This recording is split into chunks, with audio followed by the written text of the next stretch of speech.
Last video, I did a top 10 of the best beatsticks in Go format, which for me is any level 4 or lower monster with 2000 or higher attack on the card itself. This time, I want to highlight the top 10 weakest beatsticks. Number 10 is Dark Elf.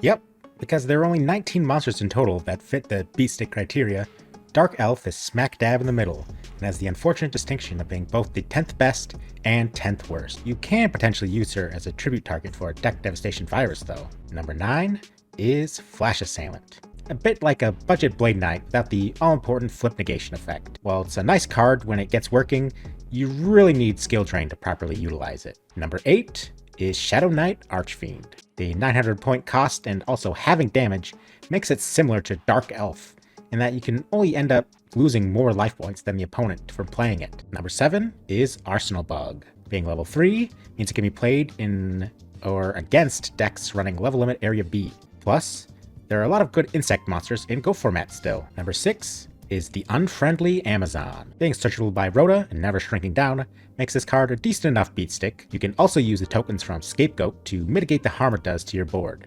Still, it's a big price to pay for a 2k beater who still gets walled by GK Spy. Number 5.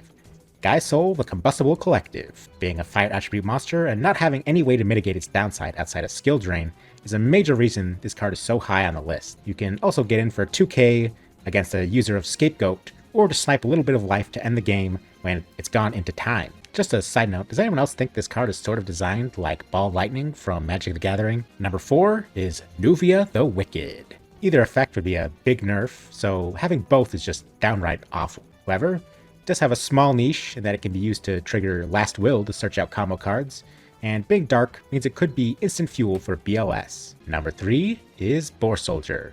Its downside is actually the maximum penalty that Nuvia can get, but it does slot better in a Last Will deck that focuses on the Earth attribute, such as with cards like Milas Radiant and Gigantes. Number 2 is Armor Exe. The most frustrating is that it not only doesn't come with its own spell counters, which could have at least made it somewhat interesting, but it also can't hold spell counters either. It's at least a light monster and can fuel chaos strategies. With skill drain on the field, you can get in one fat swing with it before it dies to its mandatory cost. The number 1 weakest Go format beatstick in my opinion is Cave Dragon. The fact that you have to jump through so many hoops with this card and end up with a much lower ceiling than something like Armor Exe even is why I personally rank it as the worst of the Go format beatsticks.